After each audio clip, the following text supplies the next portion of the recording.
in collaborazione con Glam Vision e K-Facli. Carenza sanitari. Nei reparti i colleghi vengono aggrediti e umiliati dai pazienti. L'infermiera Ines ha il Dolomiti. Alcuni mi dicono brutta ma ormai li ignoro. Benno sosteneva di aver preso il verme solitario e che gli aveva pervaso il cervello. L'ex fidanzata testimonia il processo per l'omicidio di Laura Perselli e Peter Neumeier. Concerto Vasco Rossi, i vigili del fuoco pronti a scioperare? Fugatti, lo trovo fuori luogo. La replica della Will, lavorano per garantire la sicurezza.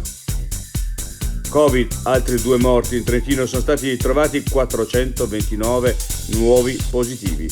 Calano i ricoveri negli ospedali.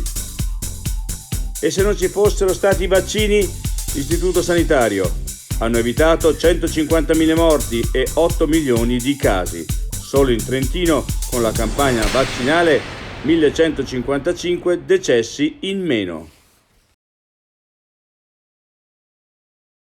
I difetti visivi sono tanti: miopia, astigmatismo, ipermetropia. Il pregio è correggerli con occhiali davvero glam. Con Glam Vision puoi prenotare l'analisi gratuita della vista e poi sfoggiare i tuoi nuovi occhiali che possiamo creare per te. Scopri di più su glamvision.it.